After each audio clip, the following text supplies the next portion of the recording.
I was 21 when my sister asked me to watch her kids overnight. She and her husband were going to a wedding a few hours away. It wasn't unusual. I'd babysit before. Emma was 6, quiet, sensitive. Lucas was 9, more talkative, but easy. They lived in a normal suburban house. Quiet neighborhood not far from where we grew up. Safe, familiar. Before leaving, my sister went over everything. Leftover Chinese food for dinner, no scary shows, bed by 9. She reminded me, Emma sometimes gets nervous at night. Might call for you once or twice, nothing unusual. After they left, the house felt normal, comfortable. We ate in the living room, watched a movie, laughed.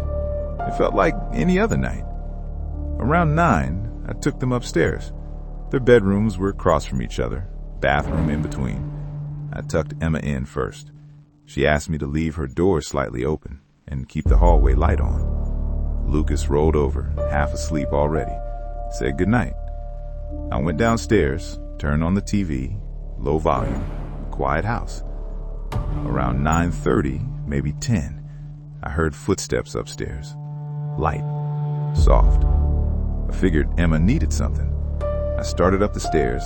Halfway up, I saw her standing at the top, in her pajamas, looking down at me. I asked what was wrong. She said, "You already came in my room."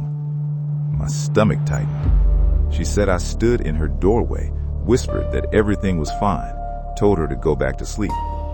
I stopped on the stairs, told her I hadn't been upstairs since I tucked her in. She thought I was joking. I wasn't. I walked her back to her room, checked the closet, checked under the bed. Nothing. Of course nothing. She lay back down, but she kept watching me like she didn't believe me. I went downstairs, uneasy, but still telling myself kids mix dreams with reality. 20 minutes later, Lucas came downstairs, rubbing his eyes. He asked, "Why did you come into my room?" My heart skipped. I told him I didn't. He said I stood by his dresser, looked at him, then walked out without saying anything. Now it wasn't just one child. Now it was both, saying similar things. I kept my voice calm, told him he must have been half asleep. But inside, something shifted. He didn't go back upstairs. He sat next to me on the couch. That's when I turned off the TV. The silence felt louder than the sound. Every small noise, every creak echoed. I told Lucas to shush for a second. I heard something upstairs. Footsteps. Running. Then I saw Emma running across the upstairs balcony, then down the stairs, screaming my name over and over. She reached the living room, crying, real tears. "There's someone upstairs." That's when my heart started racing. This wasn't imagination. This wasn't a prank. I asked why she thought that. She said someone came into her room again, said goodnight, but it didn't sound like me. I told them to stay on the couch, not to move. I went to the kitchen, quietly, grabbed a knife, held it in front of me as I walked back, then up the stairs. The kids watched from below. I stepped onto the balcony, overlooking the living room, tried to act calm, even marched a little to make them laugh. It didn't work. I walked toward Emma's room. The hallway felt longer, heavier. I heard something inside, a slight movement. I leaned toward the doorway, peered inside, and I saw it. A tall figure standing beside her bed. Too tall, much taller than me. My voice came out small. "Hello?" I didn't expect an answer, but I got one, in a strange, high-pitched voice, still clearly an adult. "Aren't they just so special?" My blood goed cold. The voice didn't sound right. Unstable, unsettling, not fully there. I realized how tall he was, maybe 6'4", towering. My heart was in my throat. I didn't hesitate. I turned, ran down the stairs, grabbed both kids. "Put your shoes on." Emma started crying harder. I looked up and saw him peeking around the upstairs wall, smiling, doing peekaboo with his hands at the children. Something about that was worse than anything else. Forget the shoes.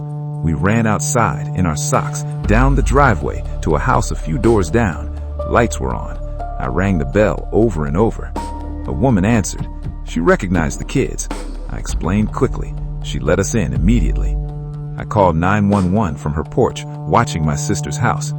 Then I saw him, walking casually out, like he belonged there, down the walkway, into the street, into the dark.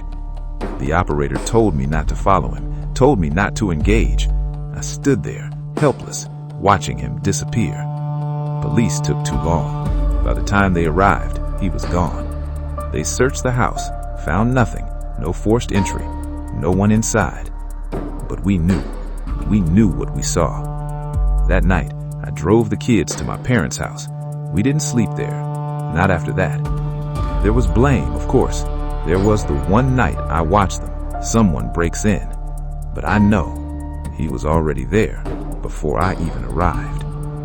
Ever since then, my sister has cameras everywhere, inside, outside, at least 6. And honestly, after that night, who could blame her?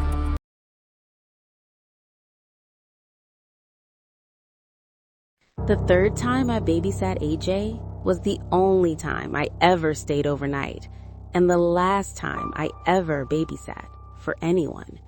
I was 17, a senior in high school. AJ was 8, quiet, withdrawn, the kind of kid who didn't look at you when you spoke to him. The first time I met his mom, she described him as a loner, independent, said it like it was a good thing, like it meant the job would be easy. And the first 2 times, it was. I barely did anything. Heat up food, remind him about bedtime. He stayed in his room, playing video games for hours. Games that didn't seem meant for an 8-year-old. Gunshots, car crashes, violence echoing through the ceiling. But he never caused trouble, never argued, never talked much. The third time was different. His mom called. She sounded stressed, rushed. She asked if I could stay overnight. She had to leave town for work, wouldn't be back until late the next morning. She said she didn't have many options. I said yes. I thought it would be the same, just longer, more money. When I arrived that afternoon, she rushed through instructions at the kitchen counter.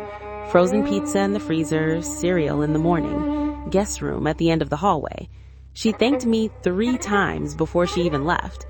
When the door closed behind her, the house felt different, quieter, heavier. I called upstairs to let AJ know I was there, even though he already knew. A short, yeah, echoed back, flat, emotionless. For hours, I barely saw him, only heard the video game. Gunfire, engines revving, digital chaos. At one point, I went upstairs just to check. He was sitting on the floor, controller in hand, eyes locked to the screen. Didn't look at me when I asked if he was okay. He just nodded, still staring. I went back downstairs, tried to watch TV, but being in someone else's house overnight feels different. It doesn't feel like yours. Around 7, I made the pizza, called him down. He came down silently, grabbed 2 slices, looked at me. And that look, I still can't describe it. Annoyed, almost resentful, like my presence offended him. Then he walked back upstairs without a word. I stood there, plate in my hand, feeling like an intruder in a house I was supposed to be in charge of. After cleaning up, I went upstairs, got ready for bed. The guest room was small, plain. I left the door half open. I didn't like being fully closed in. I sat on the bed, talking to my friend on the phone. Then I felt it. That feeling, like someone was watching me. I looked up and saw AJ's head slowly move out of view from the crack in the doorway. He had been standing there, just watching. It startled me, but I laughed, called out to him, asked what he was doing. No answer, just soft footsteps retreating down the hallway. I brushed it off. Nosy kid, curious. Around 11, I put my phone down, turned off the lamp, rolled onto my side, closed my eyes. I don't know how much time passed before I felt it again. That feeling that I wasn't alone. I opened my eyes and saw a dark shape. at the foot of the bed, standing there, still. It took a few seconds for my brain to catch up. Someone was in the room. I screamed, scrambled for the lamp, turned it on. AJ stood there, completely motionless. His face is still hard to describe. He looked irritated, but also scared, almost regretful. Both of his hands were behind his back. I sat up, my voice shaking. "What are you doing in here?" He didn't answer, just stared. I told him to show me what he was holding. He shook his head. No, never breaking eye contact. That scared me more than if he had yelled or cried. I got out of bed, moved towards him slowly, told him he needed to go back to his room. When I reached him, I grabbed his arm, turned him slightly, and that's when I saw it. The handle of a large kitchen knife gripped tightly in his hand. Everything inside me dropped. I screamed again, covered my mouth without meaning to. My whole body was shaking. I yelled him to get out, to leave, to go back to his room. He didn't argue. He just ran, out into the hallway, still holding the knife. I slammed the door shut, locked it. My hands were trembling so badly, I could barely hold my phone. I called his mom. When she answered, I could barely speak. I told her AJ came into my room while I was sleeping with a knife. There was silence, long silence. Then her voice changed completely. She sounded horrified, but not shocked, like she had feared something like this, just not this soon. She kept apologizing over and over, said she believed me. I told her I couldn't stay. I didn't care about the money. I needed someone else there immediately. She didn't argue. She said she would call her ex-husband, have him come right away. I stayed locked in that room for almost an hour. Every sound made me flinch. I kept imagining the doorknob turning, imagining him outside, waiting. Finally, there was a knock at the front door, a man's voice calling AJ's name. I cracked the guest room door, saw a man I recognized from a photo in the house. He walked straight down the hall towards AJ's room. Didn't say much to me. I grabbed my bag, walked past them, didn't look inside AJ's room, didn't want to see him. I left as fast as I could. Later that night, his mom sent the money along with another long apology. I never went back. I never babysat again. Sometimes I think how close I might have been to becoming a headline, a news article about a babysitter killed by a child. I'm 29 now. I've experienced a lot of disturbing things in my life, but nothing has stayed with me the way one night from when I was 15 has. It was my first real babysitting job. Not watching a cousin for an hour, not helping out family. This was different. This was a family friend. The kind where your parents know their parents. The kind where everyone assumes it's safe. Automatically safe. Their names were Mark and Diane. Their son, Charlie, was 5. They lived in a beautiful house. Quiet street, calm neighborhood. Normal. Too normal. Looking back, that's what makes it worse. It didn't feel like a place where something bad could happen. It felt like my own neighborhood. Like home. It was a Friday night, early fall, cool air. My parents dropped me off around 6:30. Mark was already dressed up. Diane too. Mark shook my hand firmly, like I was applying for a job. Diane kept calling me a lifesaver. They walked me through everything. Dinner time, bedtime. Leave his doors slightly open. If he needs the bathroom, walk him there. He gets scared in the hallway. Mark showed me the locks, very clearly. The back door, he said. Make sure you lock both. He pointed to the deadbolt, then the lower lock. Both. I nodded, confident. Of course I would. A lock is a lock, right? They left around 7. Their car disappeared down the street, and for a while, everything felt easy. Charlie wanted to play hide and seek. I said no. The house was bigger than I expected. Too many hiding places. Instead, we played cards. Then video games. Bright colors, happy music, childish laughter. Around 7:45, I heated up dinner. Mac and cheese, chicken nuggets, the classic babysitter meal. He ate in front of the TV. I let him. I wasn't trying to be strict. Not tonight. After dinner, we brushed his teeth. Slowly, calmly. Then we went upstairs. His bedroom was at the end of a long hallway. Wide, still, quiet. There were other rooms along the way. Closed doors, no sound. His closet had sliding doors. White, plain, innocent. A tall hamper sat in the corner, with a lid. A small yellow nightlight glowed from his dresser. The room felt safe, warm, normal. I tucked him into bed, read him a short story. Nothing scary, nothing strange. When I turned to leave, he asked me to stay in the hallway for a minute. Just for a minute. I stood outside his door, listening. I heard him shift under the blankets. The mattress creaked softly. Then silence. Complete silence. I left his door slightly open, just like his parents said. Then I went to the guest room, turned on the TV, laid on top of the bed, shoes off, phone in my pocket. The job felt done. Easy money. For about 40 minutes. Then, footsteps. Soft. Slow. In the hallway. I looked up. Charlie was standing in the doorway, holding his stuffed animal, rubbing his eyes. But he didn't look sleepy. He looked scared. I asked what was wrong. He didn't step inside. He just whispered my name, barely audible. I motioned him closer. He walked in slowly, like he didn't want to turn around, like he didn't want his back facing the hallway. He said he heard something, in his closet. I told him houses make noises. They settle, they creak. Old wood shifts. He shook his head, fast. No. He said it sounded like scratching. Scratching. I forced a small smile, told him there were no monsters, asked if he wanted me to check. He nodded. We walked back down the hallway. It felt longer now, colder. I turned on his bedroom light. Bright. Too bright. I slid the closet door open, slowly. I peeked inside. Clothes, storage bins, nothing else. I moved a few hangers aside, just to show him.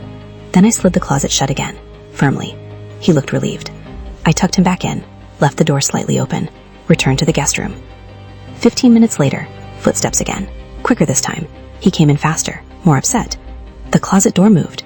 I sat up, tried not to show annoyance. Okay, let's check again. We walked back. Again. When we reached his doorway, I stopped. The closet door was open.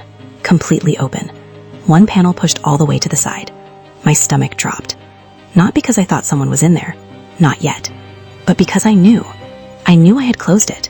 I asked Charlie why he opened it. He swore he didn't. And this time, I believed him. I walked over, slid the closet door shut again. It didn't feel loose. It didn't drift. It didn't slide easily.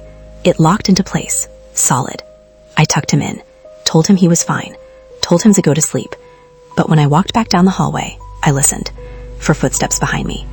There were none. 10 minutes later, he called out. Not screaming, but shaking, like he was trying not to cry. I moved quickly to his room. He was sitting upright, tears on his face. The closet door was closed. That should have been comforting. It wasn't. I asked what happened. He didn't answer. He just slowly raised his arm and pointed toward the corner. I followed his finger, and for a second, my brain refused to process what I was seeing. There was a person, crouched, behind the hamper, pressed into the narrow space between the basket and the wall, trying to make himself small. I saw a shoulder first, then shoes, then part of a face, eyes, locked onto mine, watching, not blinking. Everything froze. 2 seconds. That's all it took. I didn't scream, I moved. I grabbed Charlie, pulled him out of bed, lifted him into my arms, back toward the door, never taking my eyes off that corner. The person didn't move. He just stayed there, crouched, still, as if staying frozen would make him invisible. I ran, down the hallway, into the guest room, locked the door. My hands were shaking. I called 911, whispering, "There's someone in the house. There's a man in the kids' room." The operator kept talking, asking questions. I barely heard her. I was waiting for the doorknob to turn, for footsteps outside, for breathing, but there was only silence. Then, sirens, distant, growing closer, closer, closer. Police searched the house. He was gone. The front door was wide open. The top deadbolt on the back door, unlocked. I had only locked the bottom one. That was enough. Enough for him to get in, enough for him to hide, enough for him to crouch in that corner and wait. The worst part is thinking about what would have happened if Charlie hadn't come to me, if I had told him to go back to sleep, if I had ignored him. Sometimes kids aren't imagining things. Sometimes they're the only ones paying attention.